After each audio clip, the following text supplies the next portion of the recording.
Hey, what's up everybody? The Wheelman282 here. Today we're going to be taking a look at an NES console.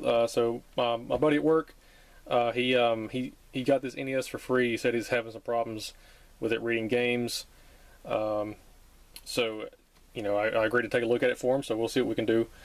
He has opened it up, so when I take it apart there aren't going to be any screws. All the screws are over here in these bags.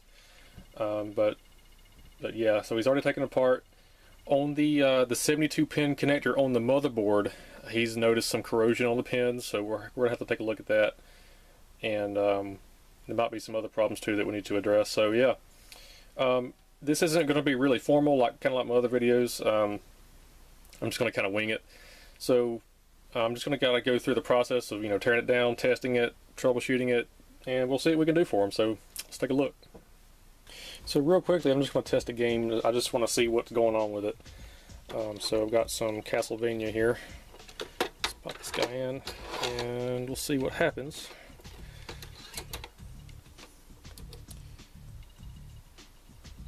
Okay, seems to be reading it. Do we have any sound? Is there? Yes, we have sound. Okay.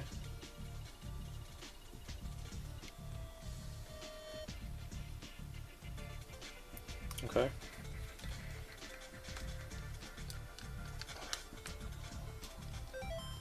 Controller seems to be working okay. Okay. So I'm not seeing any problems right offhand.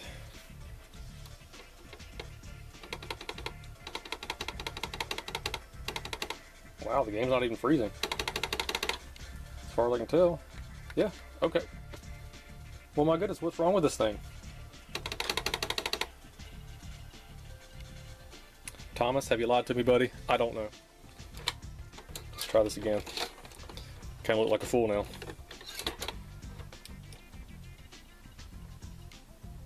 Well, I thought this was going to be longer than this, but apparently not.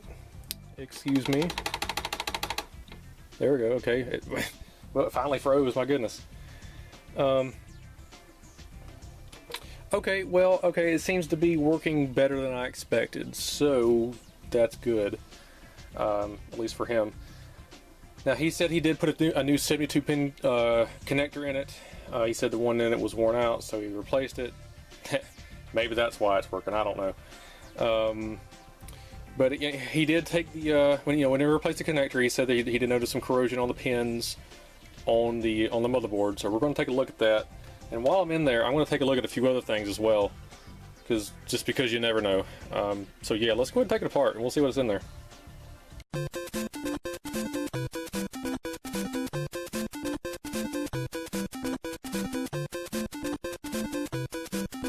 Okay, so just upon initial inspection, I'm seeing a decent amount of rust. Well, maybe not a decent amount, but some, especially right here on the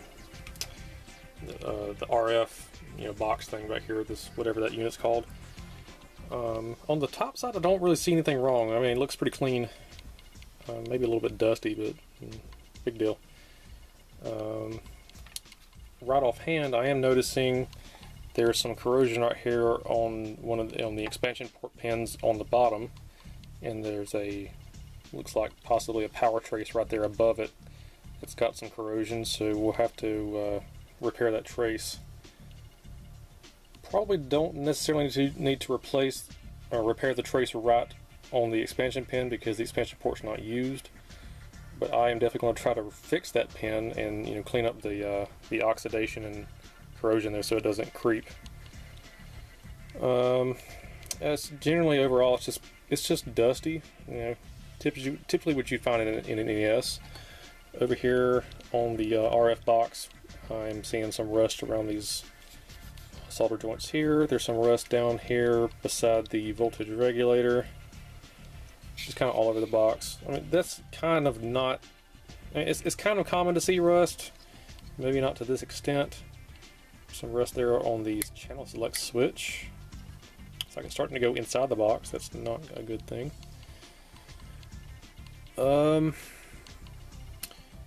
Here's something interesting. Right here on the bottom of the voltage regulator, it looks wet, which is not good.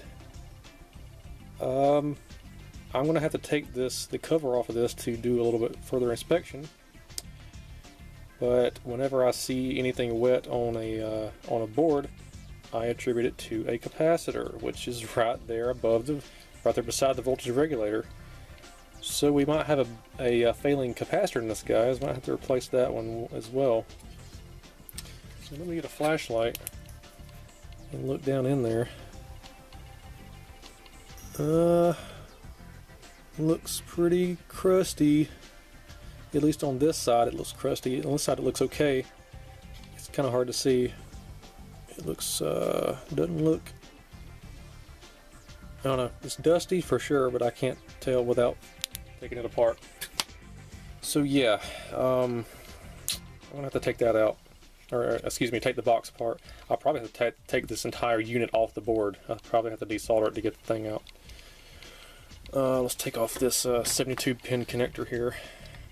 Take a look at these pins, and this is what he showed me. Yeah, we got some corrosion on these pins, so that's not a good thing. If it's not too bad, I can fix it. I don't know. I have to take a look at that. And let's look at this side here. I have a pot mark there on that one pin. So yeah, that's what we got to work with. Again, everything here on the top side looks okay. I don't see any problems other than just, you know, just general dust. So yeah, here, let me take off this board. Excuse me. Not board, I mean RF box, sorry. Pop this guy off real quick. There we go.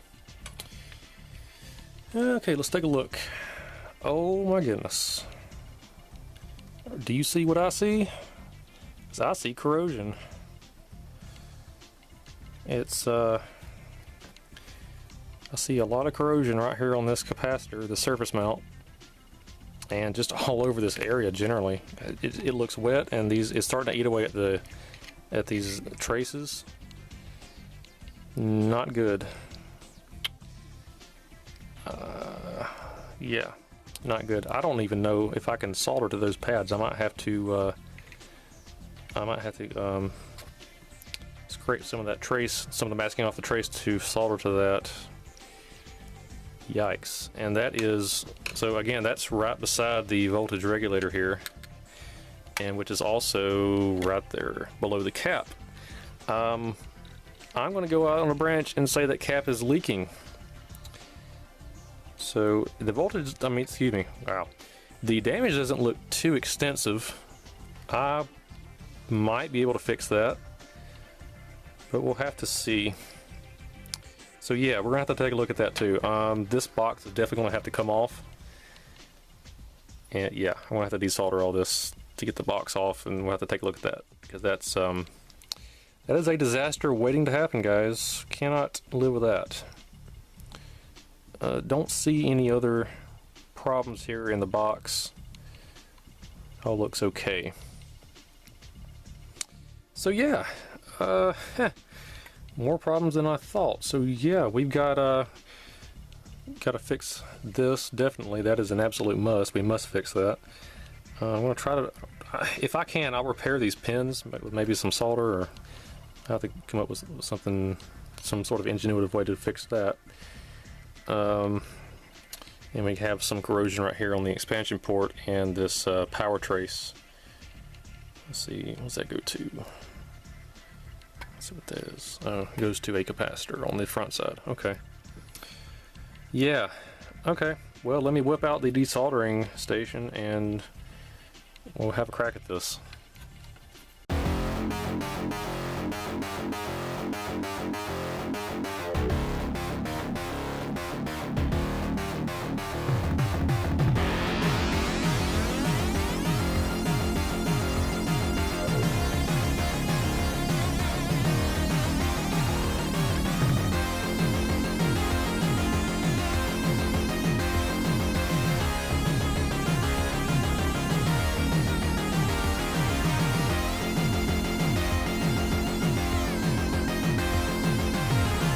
So I went ahead and I got the RF modulator out, and I just took it apart, took both covers off, and right offhand, I am seeing some capacitor leakage here on the top side of the board. I'm pretty sure it's this this capacitor right here, because it does have a small bulge.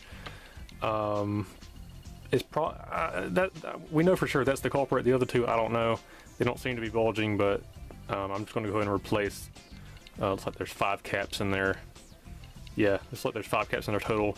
So I'm just going to go ahead and replace all 5 just because it needs to be done. I want to take the board out completely because it does need to be cleaned, and I do need to repair the corrosion right here. So it looks like what I'm going to have to do is desolder these AV sockets here from the circuit board, and then the RF socket here,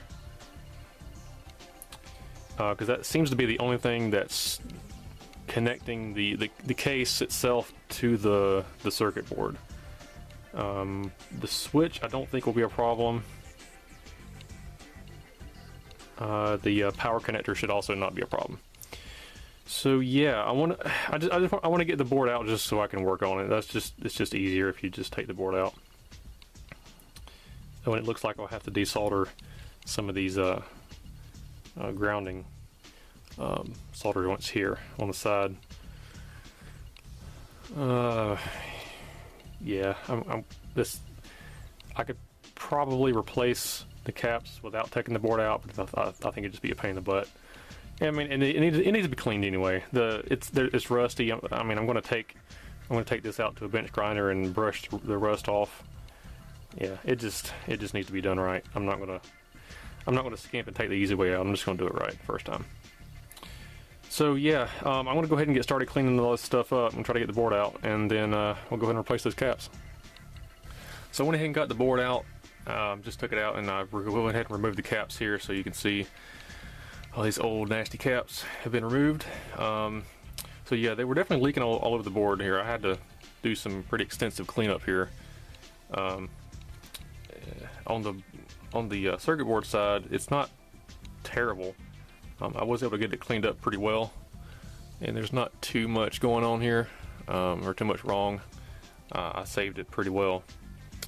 So yeah, I also took out the voltage regulator just because it was affected by all the nastiness. So I just went and took it out so I can just, you know, clean up the solder joints and everything, make sure it's good. So Thomas has given me all of the replacement capacitors here, and in addition to all that, I also took out, I don't know if you can see them here, but I took out these SMD caps here. They're little, I think they're little 10 nanofarad caps. The only 10 nanofarad caps I have on hand are these kind of large ceramics, but I'm pretty sure I can make it work. If I put some heat shrink on there, I can probably fit that in there. Only because I don't have any of these SMDs on hand, but these should work okay. So yeah, anyway, I'm just going to put the voltage regulator back in. There's nothing wrong with it. I just took it out because it was, it had been touching some of the corrosion. I just didn't want it to. I just wanted to get it, put it back in there correctly and make sure it's not going to fail in the future. But yeah, I'm gonna go ahead and put these caps back in, and also try to rig up these ceramics in there with some heat shrink. And yeah, we'll put it back together.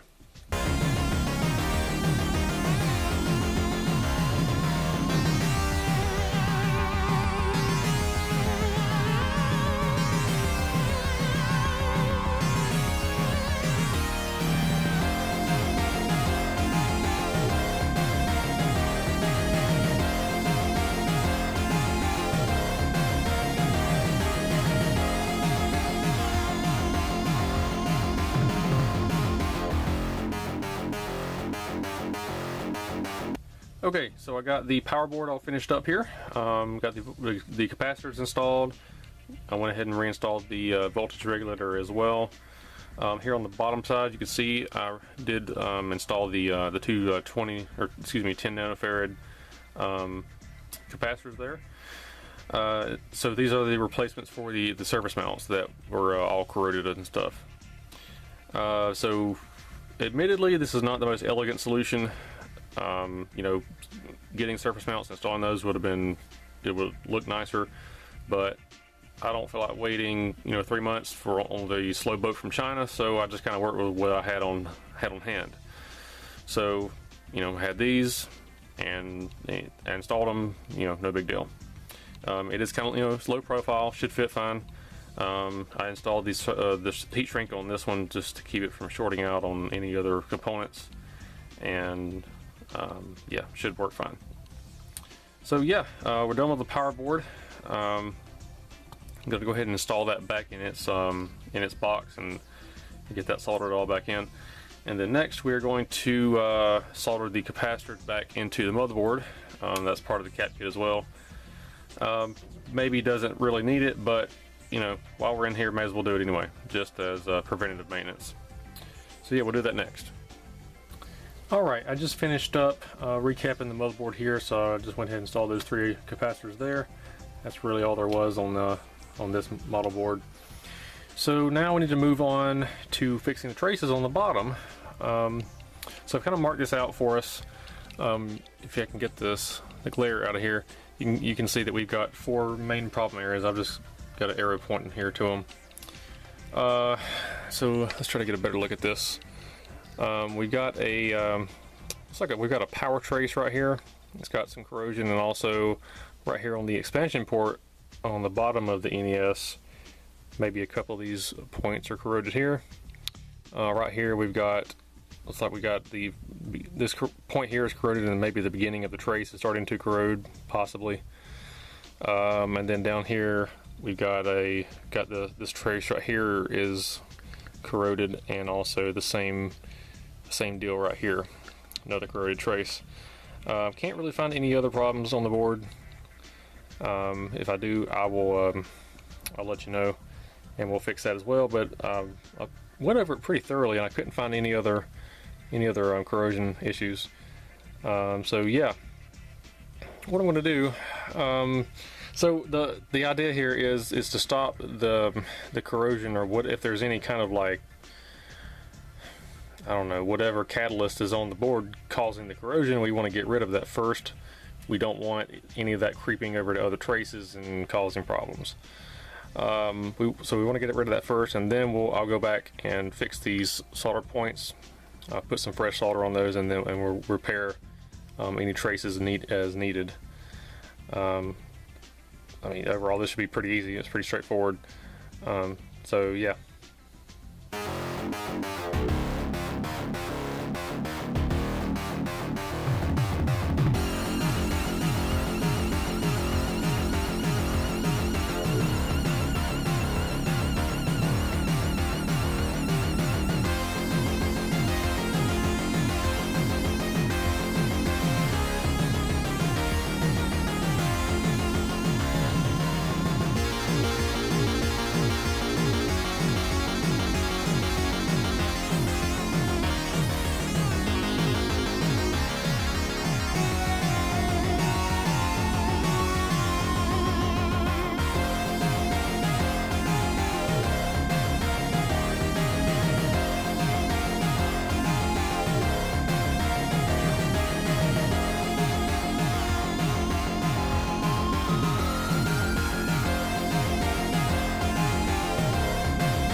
So I just finished up fixing these traces here on the bottom of the board.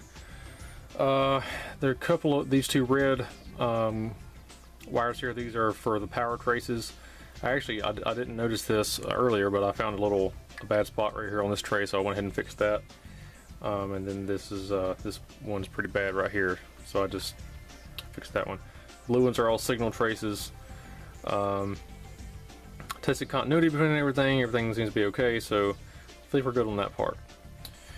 Next, we need to go ahead and start fixing the pits on the edge connector here.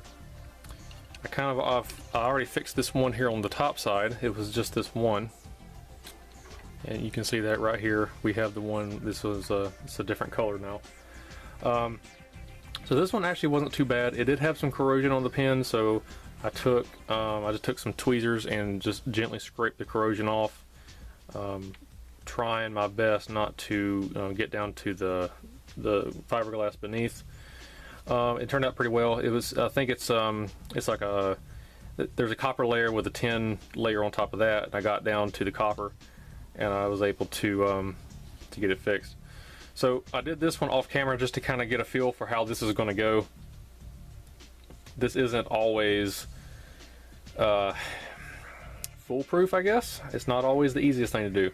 Depends on how bad in condition your pads are.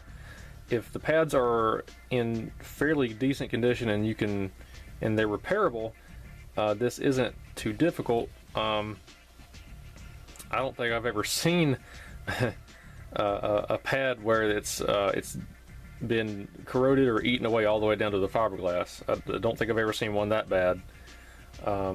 In which case you probably could not repair that, or you'd have to find a more mechanical way of repairing that with maybe putting a piece of metal down or whatever. I don't know.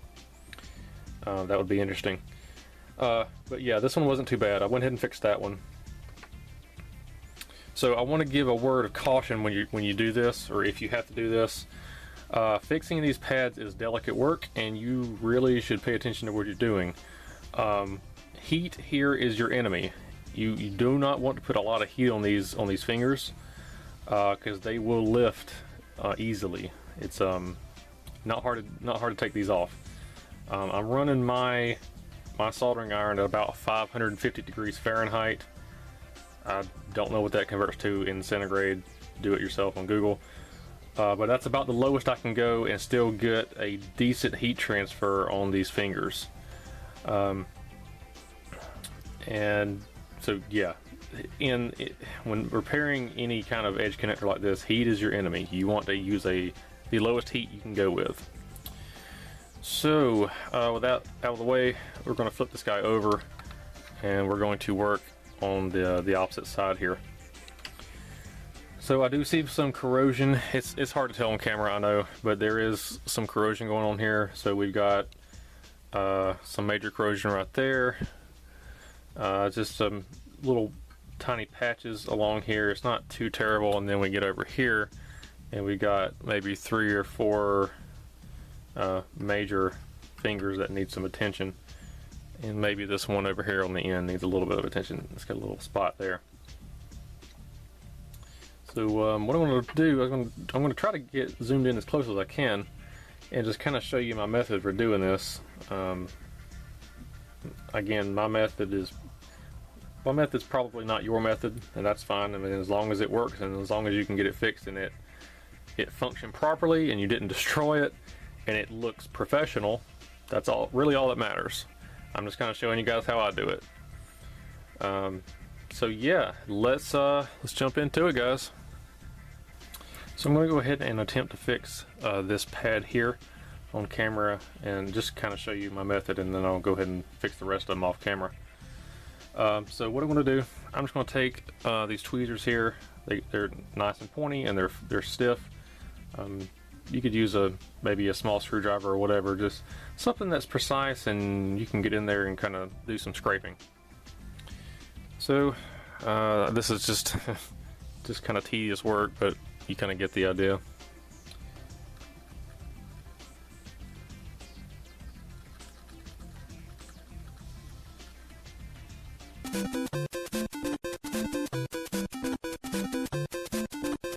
And kind of see where we are. I'm kind of looking at it at an angle to see where the corrosion is and where the copper begins. Again, you definitely want to be careful. You don't want to scrape too much on this. The only goal here is to scrape off the corrosion and try to leave all the metal behind. It's getting pretty close. I believe we might need just a little bit more.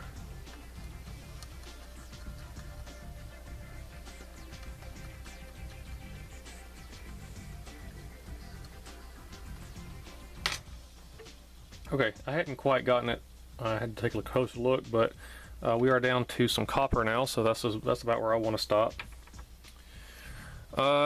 So yeah, this is the kind of the moment of truth. Again, don't use a lot of heat. We're just going to put some flux on that guy, and just going to put a small amount of solder on here.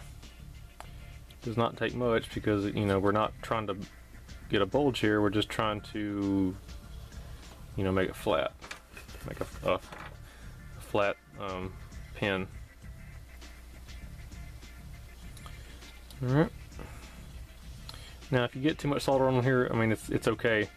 We're going to be using our solder wick to kind of flatten out the area, so don't feel too bad. But you don't want a whole lot on there, you know what I mean.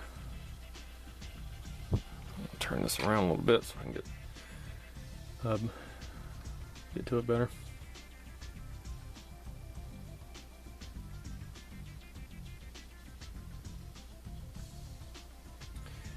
And as you can see, it doesn't really want to take, but that's okay. I found that you can just kind of scrub. As weird as it sounds, you can kind of scrub the solder on there. It kind of breaks up some of the contaminants, any leftover contaminants. You definitely want to use solder.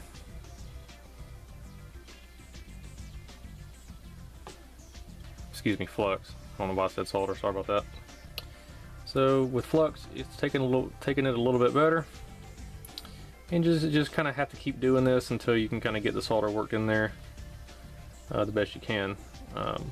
It might not turn out perfect like that top side did, or that top pin. The top pin wasn't too bad, honestly, but just do your best.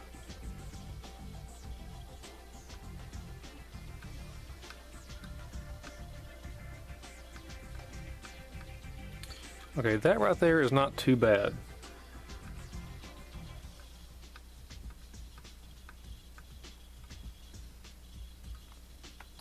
I think I'll go with that, or hopefully it will, because it doesn't really seem to want to stick to that middle area, but that's okay.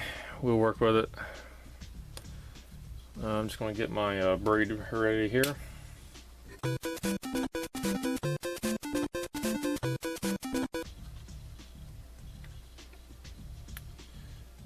Okay, that's not terrible. It's definitely better than it was. Doesn't look like the way on camera, but trust me. So at this point, if you needed to add more solder, you can. You can also try to use the existing very thin layer of solder to kind of get it, to kind of make it better. In so many words, and kind of, you know, kind of move it around like that, if possible. It's tedious. You kind of just have to go with it and just see what you can do. There's no really true method to it. You just kind of have to do what you can.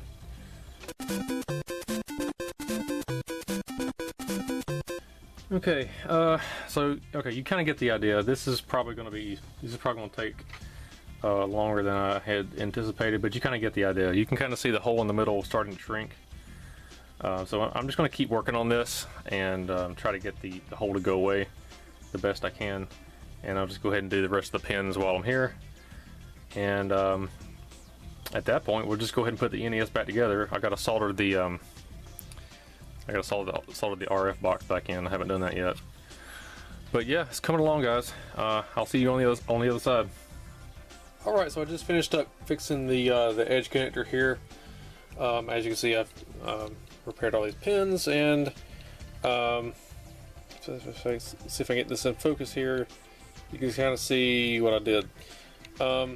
It looks worse on camera than it actually is. You know, if you feel these pins are actually pretty smooth, except for this one. This one gave me some pretty decent treble, and there's kind of a big gap on the side, so I just kind of left a little mountain or a little bridge across that gap. But you know, whatever. It won't really affect the pin connector that much. So yeah, got all of the pins on this edge fixed, and then on the other edge it was just the one there. So also went ahead and reinstalled the RF box here. So just we're pretty much ready to go.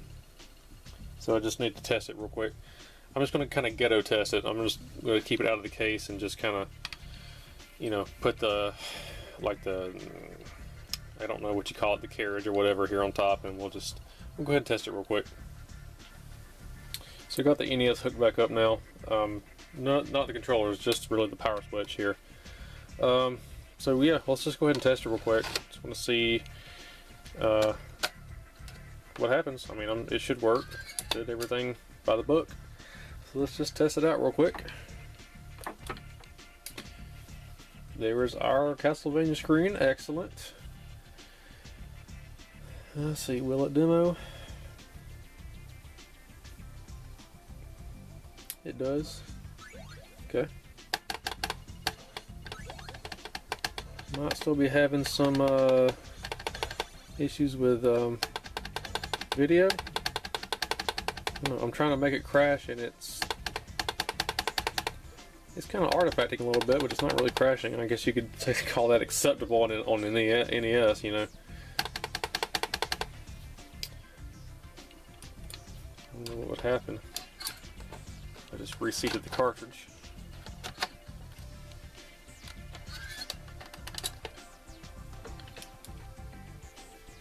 Boots first time, wow. Look, can't even make it artifact anymore. It's just solid. Wow, solid as a rock. Never seen an NES that good. Wow. Holy crap. Cool. So yeah, we're basically done with repairing the system. The case itself is pretty filthy. I'm just going to go ahead and wash it for Thomas. Just because I'm a nice guy. And then we'll go ahead and put it back together. Okay guys, so I've got the NES put all back together, got it all cleaned up, and it is working great now. So I did work on the 72 pin connector inside. I bent some of the pins out with a little tiny screwdriver and a needle, and I was able to you know, kind of refurb the pins inside to make it read games every single time. So that's good. So basically it's basically refurb. So every time you put a game in there, it picks it up every single time. You don't have to mess with the cartridge or anything. It's great. Thomas's NES is working great. So Thomas, thank you for allowing me to take a look at it, man, and get it fixed for you and make a video on it. So right now I'm running some Mighty Final Fight. Mighty Final Fight is a really great game. This is just kind of an aside here, but if you guys if you're ever fortunate enough to pick up a copy of Mighty Final Fight on NES, and it's a decent price, definitely go for it. It is going for a lot of money these days, maybe around $200, maybe a little bit less. But if you like Final Fight in the arcade or on Sega CD or whatever, I really think you'll like Mighty Final Fight on NES. Definitely give it a try. But you know, anyway, that's kind of beside the point. But yeah, again, Thomas, thank you for allowing me to take a look at it for you, man, and allowing me to include it on my channel.